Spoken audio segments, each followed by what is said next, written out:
Damon Jones. Very upset that he didn't get to actually do that himself. But we're over here because a very important thing needs to continue to be talked about. We've seen Baxter Holmes' article. It's a deep dive on the dysfunction of the Lakers organization. It dropped this morning. Go check it out on ESPN.com. There's so much in it.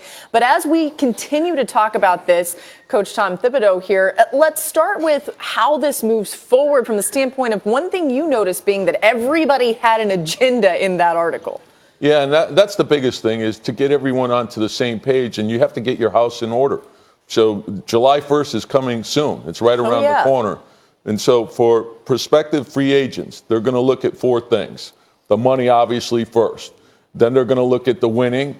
Then they're going to look at who their teammates are.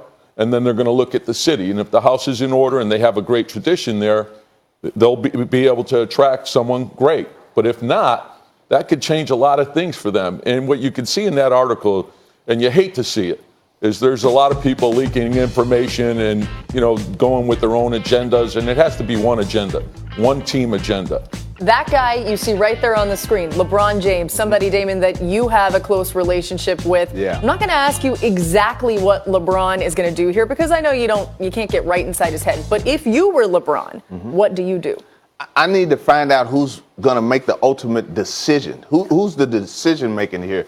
And that's who I want in a room with me when I'm talking to potential free agents. If you want to bring Kobe Bryant along to try to sell the Lakers of the past, I'm okay with that. But somebody needs to be in the room with me when I'm trying to tell Kawhi Leonard or Kevin Durant, Kyrie Irving, Kemba Walker, these guys that, you know what, come join this organization. I know the outside noise is saying there's a lot of dysfunction, but we can get this thing on track and really, really, really make some noise. Okay, so it's interesting because it feels like we've heard this a couple times already on the show where we've just moved past everybody that's already in that Lakers organization. We've moved past Jeannie Buss. We've moved past the Rambuses. Obviously, Magic Johnson's not there anymore. And everyone's mentioning Kobe. So you're almost thinking, don't even include any of those other people because everything's so bad, you can't even trust any of them. You just bring somebody else in to go in with LeBron. Obviously, he's key to recruiting anybody. Well, I'm under the impression that that's the reason Rob Pelinka is there is because of Kobe Bryant. Well, yes. Okay, so if that's the case, let's get Kobe in the room. Okay, I mean, let's not just talk from behind the scenes. Let's be right up front and help us get this organization back on track. Is it realistic that they get any of those guys that Damon just talked about, whether it's a KD, whether it's a Kyrie? I mean, look, we're just shooting out names here. Well, it's the Lakers, but I think that you can't overlook the fact for years and years, decades, they had Jerry West. He understood what it meant to be a Laker. He understood what it meant to run that organization. And the same thing could be said for Mitch Kupchak. And now there's a sense that who is in charge? And I think that's important. And they're going to have to straighten all that stuff out before July 1st. Okay, I do want to go back to what I was just talking about again, though, because do we really think that it's realistic with everything, even before this article came out, with everything that's come out about the dysfunction inside the organization, that a big-time free agent or two big-time players would go join the Lakers? Because you've said, Tibbs, that you don't think they can be competitive in the West without at least two really good guys. Yeah, I think when the agent and the player, they look at the franchise and they see who's there, and they plug themselves in and they project, and then they ask themselves, can we compete for a championship? There's going to be questions that have to be answered, and they probably need to. What do you think? Palm trees and mojitos. Who wants them? Who wants them? I know. Palm trees and mojitos. Okay, so literally that's the selling point? For me, it is. No, but what about for big-time free agents? Well, I mean, you're going to sell winning. You're going to sell, LeBron James and what he's done in his career. And who's buying that? Anybody? Well, you hope so. I think Kyrie players are measured in championships, and if they have to feel that there's a good chance to win a championship. Okay, well, hope is one thing. We'll continue to talk about the Lakers for the remainder of the show, but now we have a very special guest in studio, Greeny, who has a big announcement to make. Yes, we do, Laura. Thank you. We're about to have a very interesting moment here on Get Up. There is one remaining unsigned five-star basketball recruit in this year's class. His name is R.J. Hampton. He is a 6'5" guard. He has offers from Duke, from Memphis, from Kentucky, and from Kansas. That's the final list, as you see on your screen, is Memphis, Kansas, and Texas Tech, and is here with us live to discuss this. So first of all, RJ, welcome, and thank you very much for coming. I know this is an overwhelming moment. And before you make your announcement, can you just take us through what this process has been like for you? I mean, throughout this whole process, I've just stayed humble. My parents really kept me humble, so that's been a good thing. And I mean, it's been crazy. I mean, I didn't think it was going to be like this, but I'm just finally ready to make my decision, and I think I have the right choice. Okay, well, so then let us hear it, because as we mentioned, some of the biggest schools in the country, Duke, Kansas, Kentucky, and others, thank you for doing that, are out there. Go ahead, RJ. What have you decided you're going to do? Next year, I will be going overseas to play in the Australian Basketball League with the New Zealand Breakers. Okay. All right. Yeah, feel free to get your money.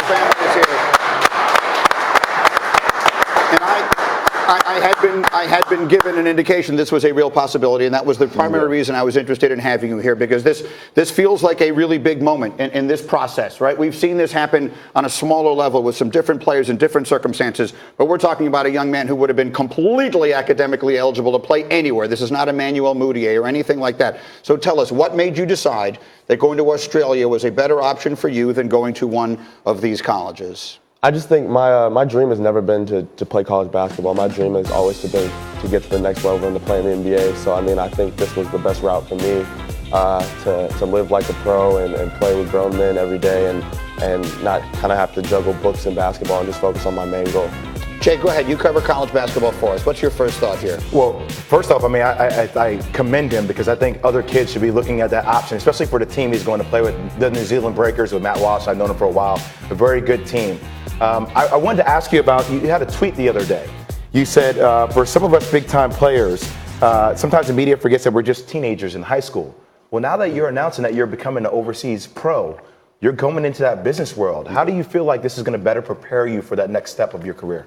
I feel like once I get to the next level, it's going to prepare me for all the other steps in life. I feel like it's time out for being baby. You're not in high school anymore, so you have to be a grown man. You're a pro now. There might be a 27, 28-year-old on the team with the family, so you gotta live like a pro and act like a pro. And that's a huge experience, Greeny. I mean, that's what Luka Doncic, he has that experience coming over into the league right away. First off, I want to commend you on your maturity. Your family has done a terrific job, and all of your coaches have working with you, putting yourself in this position. And it takes courage to do something out of the norm. We've seen what college basketball has done for certain players to elevate them, and we've seen college basketball take advantage of a lot of players. And you mentioned it. He had a 1280 on the SAT. Yeah. 3.7. He could have went to Duke. He could have went to Harvard. So what ultimately allowed you to feel comfortable with the fact that I'm not going to go play big-time college basketball. I'm going to start my journey playing professional overseas? I just wanted to kind of set the trend. I've never wanted to be normal, so I kind of wanted to set the trend for the younger guys coming up, to show them, hey, this is not the only route you can take. It's college basketball, and I feel like this is a much better route for me. Not for everybody, but I think it's a better route for me. Happy Walters get you a good deal? We got a good deal over there in Australia? Oh, he's smiling. That means the good deal's coming, Happy. You know, we will set aside some time for ourselves to talk about this here on our set. Again, this is your moment, and congratulations to you on doing it. But it really does feel as though there has been so much attention paid to the way that amateurism is currently handled by the NCAA. It does feel like there are tipping point moments in processes if significant change is going to be made. And it felt to me, when I first heard this was a possibility, as though this could be one of those moments. Absolutely. And the word that comes to mind for me is trendsetter. Like he just talked about, being the fact that he may blaze a trail for a lot of young people who didn't necessarily have the courage to take their abilities to go play professional basketball right out of high school. And it helps that his dad, Rod Hampton, played at SMU, played overseas. Having that collective experience together as a family, that's a unique trail. What will be your support structure? When you go to a college, obviously they have all of that in place. You're going to go play for a pro team in another country. What will you have with you there to give you the support that you will need as you take this over there for this year? Well, I mean, my family's coming over there, so I'll have my mom, my dad, great. my brother. So I'll be living with them, and it's just going to be kind of like I'm at home. But I gotta, basketball's a job now, so I gotta go to work and I gotta, I guess, just play basketball and pro now. Well, his family is here. Come on over and give him a hug. Come on in, y'all. Come on celebrate this. Come on over. Congratulations to you. Really well done. It's a very nice moment, and it really could be a very interesting sign of things to come in the future. R.J. Hampton announcing live here on Get Up that he is eschewing all of these college offers and going to play professionally overseas. Let's take a short time out. We have more to do here.